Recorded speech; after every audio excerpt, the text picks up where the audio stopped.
Now let's quickly move on to football. Our time is fast gone this afternoon.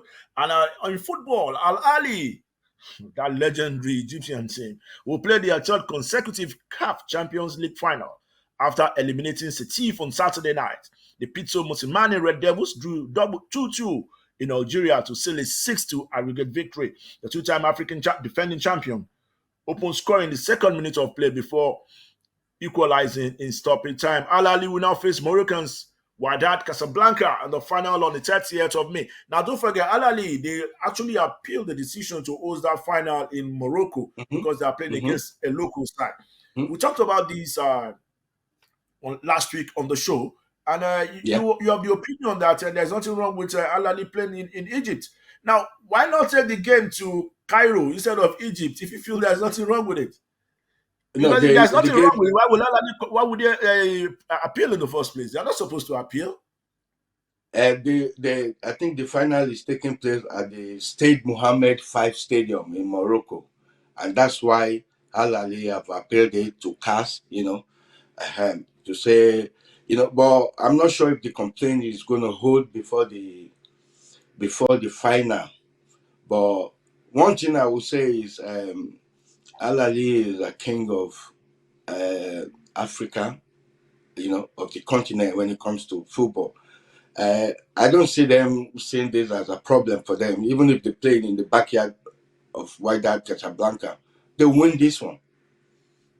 That's for sure. You know what I mean? So, because they had the best record, they won the CAF Champions League 10 times in Africa, They won the CAF Confederation Cup, 8 CAF Super Cup, 4 African Cup Winners' Cup. They're the favorite, No matter wherever you take this match, they're gonna win it. Even if they play the game in the bedroom of the proprietor of Wydad Casablanca, they will still be well up in it. That I like your confidence. I like your confidence, Eddie. I totally like your confidence. Yeah, still talking about CAF Cup. In another edition of CAF Championship, South African Giants Orlando Pirates squeezed into the final of the CAF Confederation Cup final, despite losing 1-0 at home to Libyan side Ali Tripoli in Johannesburg. That took place on Sunday. Pirates went through 2-1 on aggregates, having won the first leg 2-0 in Libya. Also, Yusuf El Fali scored a late double to send RS Berkane to the final of the Confederations Cup, where they will take on, that team, Orlando Pirates. Berkane progressed 4-2 on aggregate to set up a date against Pirates. And that has been scheduled for Uyo in Akwa Ibom State in Nigeria. How do you see the turnout of football fans for that game? Do you think we'll have a large turnout of football fans, or to just be, traveling fans? We should, because Nigeria is a football lover, So you should see a lot of fans turn up for this game. It's a cup final, but it's going to be a good game. Orlando Pirates, when it comes to this sets of competition, they're always in it, right? They've won the Champions League itself in 1995, if you remember, and they were runners up in 20 of the CAF Champions League, More so, the CAF Super Cup, 1996, they won it, right? And came runners up in 2015. So they've got pedigree in this African, in this continental championship. So no doubt. against the Berkane, especially in the CAF Champions League, because if you look at the Confederations Cup, they are yet to win it before, and we've had 18 editions of the Confederations Cup, and the North African teams have been very, very dominant, winning 13 out of the 18, and just 5 going to teams from West Africa. Or not even West Africa alone, because we have Congo DR with TB Mazembe winning it in 2016 and 2017. And I think the only West African team that won it is the Malian side. That's right, Stade Malien. That was in 2009. Apart from Stade Malien, there is no West African team that has been able to win this trophy, apart from Stade Malien. That's a very poor record. Now, okay, we have Hearts of Oak, the inaugural winners. They won it in 2004. That's Hearts of Oaks of Ghana. Then Stade Malien, that's just 2. That's miserable 2 out of 13. That's a very poor record. for West African for Yeah, teams in the West African part of the continent. Back in the days, we had what's it called, ASEC Mimosa, Club I Africain said of what's it called, African Sports of Cote d'Ivoire and ASEC Mimosa. We have Ashanti yeah. Kotoko. We have the Canon Yaoundé. What happened to all these things? What happened to Eyimba? Because Eyimba then there was so much money on ground for them to spend, and they were very relevant on the continent of Africa. What happened to Eyimba? Yeah, but Enyimba, I'm not going to compare Enyimba with these teams you mentioned because Enyimba was government sponsored, wasn't it? You know, it was government sponsored, and then once government change hands and the other government is not interested in it, that's where it ends. You know, so they enjoy a very good 8 or 9 years on the continent. You know, when they had a very good governor that was behind them, you know, and gave them all the funds they needed for it, and they were very, very successful. But since then, everything has changed. So I wouldn't compare them with the other West African teams anyway. So hopefully one day they will bounce back and challenge in the continent. Okay, now meanwhile, Umbro, that's the CAF technical sponsors, today unveiled the official match ball for the Energies CAF Confederation Cup final between Orlando Pirates and RS Berkane of Morocco. The match will be played in Uyo, Akwa Ibom. That's on Friday, this Friday, on the 20th of May, as from 8 p.m. That's a very good time to watch a game of football. Trust me, I've been there before. I know how it feels to watch a game of football around that period. 8 p.m. 8 p.m. is the kickoff time. And still talking football, the director of competitions of the Confederation of African Football, Samson Adamu, has confirmed that Mauritius will replace Sao Tome and Principe in the 2023 African Cup of Nations preliminary qualifying fixture. Victory for Mauritius at the CAF disciplinary committee means they now join Nigeria, Sierra Leone, and Guinea-Bissau in Group A of the six-match phase that ends in March next year. Nigeria will play Sierra Leone in Abuja on Thursday, the 9th of June, and then play Mauritius on Monday, the 13th of June. Mauritius had filed a protest against Sao Tome and Principe, who won their preliminary qualifying fixture, insisting that one Sao Tome player had tested positive for COVID-19. So they lost out. Don't forget, we have something like this going on in South America right now, where Chile is protesting against that victory by Ecuador. That they actually use a player that was not, That was not sanctioned qualified. to play in that game. So right now they are asking FIFA to throw out Ecuador from the teams going to what's it called? Going to do for the World Cup, so that they will get listed. We're yet to get to find out what's going to happen. Probably FIFA will do that or not. Time will tell. Now, talking about women football, FIFA Under 17 Women's World Cup India 2022 qualifiers enters its final phase this weekend with 4 round first leg matches scheduled, all over the continent. At stake is 3 tickets for the final tournament to be held from October 11th to the 30th in the cities of Bhubaneswar, Goa, and Navi Mumbai. The draw will take place on the June 24th, 2022 in Zurich, Switzerland. Now, talking about the fixtures, Ethiopia. Don't forget, Nigeria will take on Ethiopia to, I think, in Addis Ababa. That is scheduled for Friday, the 28th. And the other match scheduled for that same Friday is Ghana going up against Morocco. That's scheduled for Accra Sports Stadium. And the third game will be Cameroon going up against Tanzania. That is scheduled for Yaoundé. That's Stade Amadou Adijo Stadium in Yaoundé.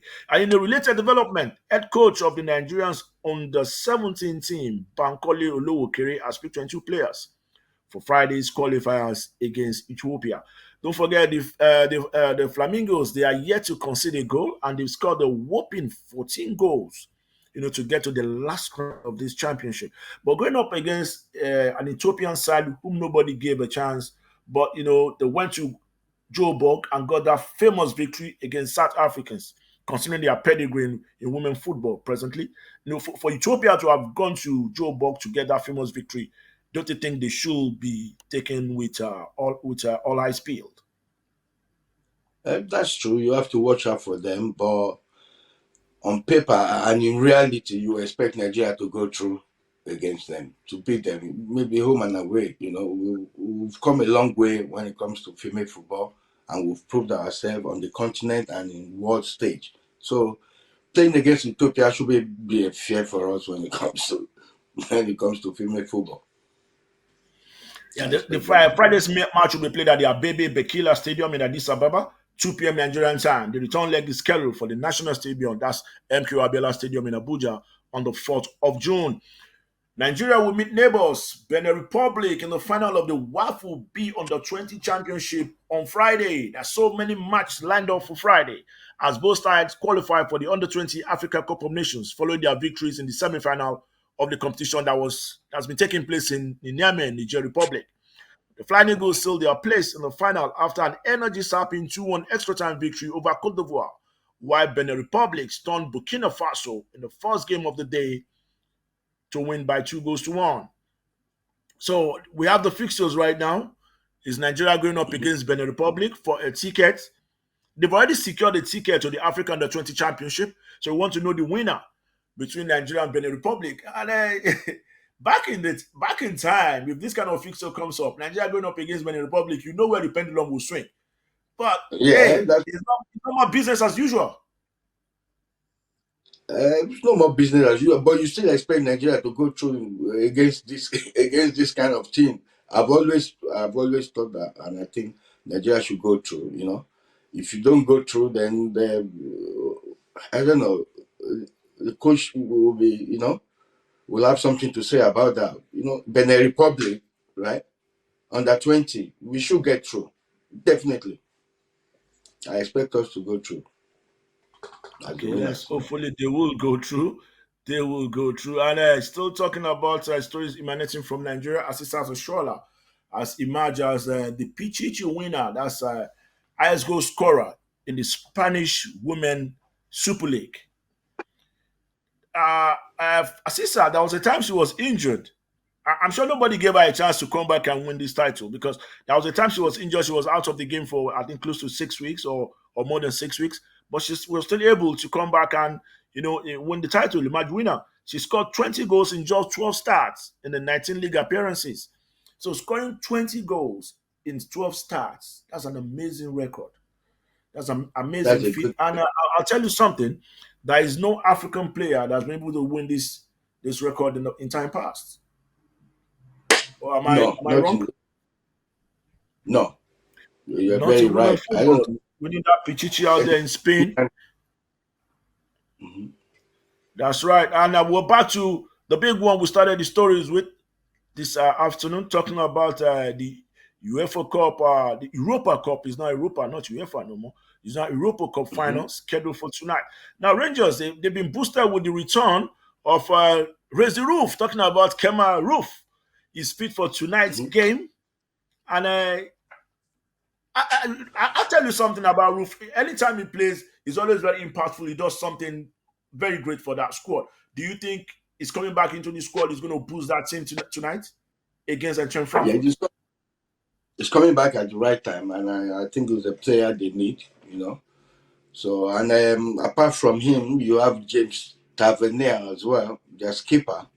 He's always scored important goals in this competition. He's a penalty specialist. He's fit for this game. They've got Morales as well. He's a good striker. It's just like Diaz of Liverpool. He has to be there. And he's fit for this game as well. They've got Aribo as well. So it's going to be a good game, and I expect Rangers to do well tonight. Honestly. Don't forget, Roof scored 16 times this season and he's the extra time winner that took Rangers past Braga FC. That's talking about the Portuguese team in the quarterfinals. Against And Braga. Rangers, if you look at their roller coaster run, up to the final of this championship, some people never gave them a Mhm. chance, especially when they lost some quality players. Talking about some of their strikers.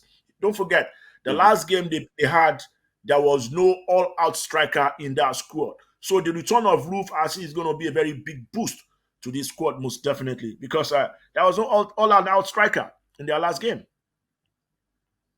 That's true. But they're a very complete side. And I think Van Bronckhorst have done a lot of work on this team. And bearing in mind that they lost the league to Celtic, right? If they win tonight, they go straight into the Champions League automatically. So That's right. it's good thing. Yeah, it's going to be a good thing for the Scottish League that some people have looked down on and said, you know, it's a Kekemarua League and all that. If you have two teams playing in the Champions League from a small Scottish league, it's a very good thing for the FA here.